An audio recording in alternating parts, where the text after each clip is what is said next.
উত্তরা 13 নম্বর sector নিবাসী জনাব নাদের চৌধুরীর কন্যা জেসমিন তিথির সঙ্গে আমার বিবাহের কথা চলিতেছে।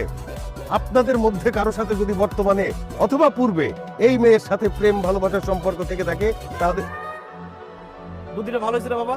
না, মোটেই ভালো হয় নাই। এগুলো কি করতেছিস তুই? এমনিতেই তুই যা শুরু করছিস, এই যে মেয়ের মোবাইল নিছিস, তার বায়োডাটা নিছিস, তার সার্টিফিকেট নিছিস, এইটাই তো অতিরিক্ত। আর এইটা তো হইতেছে মাত্রা অতিরিক্ত। বাবা আমার জীবন একটা, আমার বিয়ে একটা। আমি বিয়ের পরে কোনো আফসোস করতে চাই না। আমার বিয়ের পরে আমার লাইফ রিস্কে চলে যাবে, এই কাজ আমি করতে পারবো না। আমাকে যাচাই বাছাই করে বিয়েটা করতে হবে।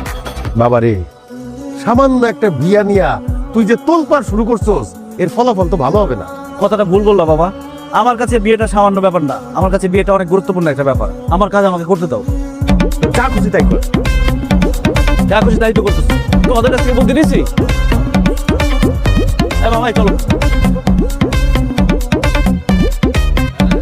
ভাই সব আমি রবিউল বাসার পিতা মাসুম বাসার নাদের চৌধুরীর একমাত্র কন্যা জেসমিন তিথির সাথে আমার বিবাহের কথা চলিতেছে।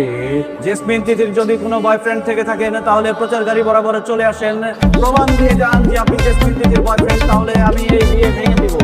ভাই সব প্রমাণ দিয়ে দিতে পারেন আপনি জেসমিন তিথির বয়ফ্রেন্ড। আপনার কি মাথা নষ্ট হয়েছে? আপনি কি করতেছেন এগুলা? কি করতেছি? আপনি আমার ছবি এত বড় কানায় তারপর মাইকিং করতেছেন, তা আবার আমার ভার্সিটির সামনে কেন? আরে আমার জানতে হবে না আপনার কোনো বয়ফ্রেন্ড আছে কিনা?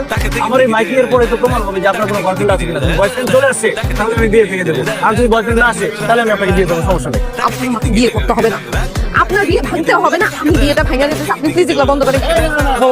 হাত দিবেন না। দেখেন আপনাকে বিয়ে করতে আমার কোনো সমস্যা নাই, কিন্তু আপনার যদি বয়ফ্রেন্ড থাকে সেটা আমার সমস্যা। কারণ পরিবারের চাপে আপনি বিয়ে করবেন আর বিয়ের পরে বয়ফ্রেন্ড এসে দুজন মিলে আমাকে খুন করবেন, সেই সুযোগ আমি দিব না।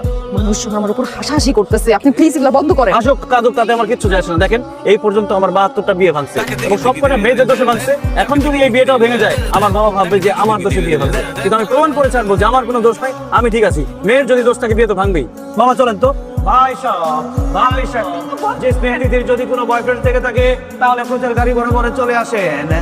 বিয়ের বাজার ভালো না, বাজার ভালো না।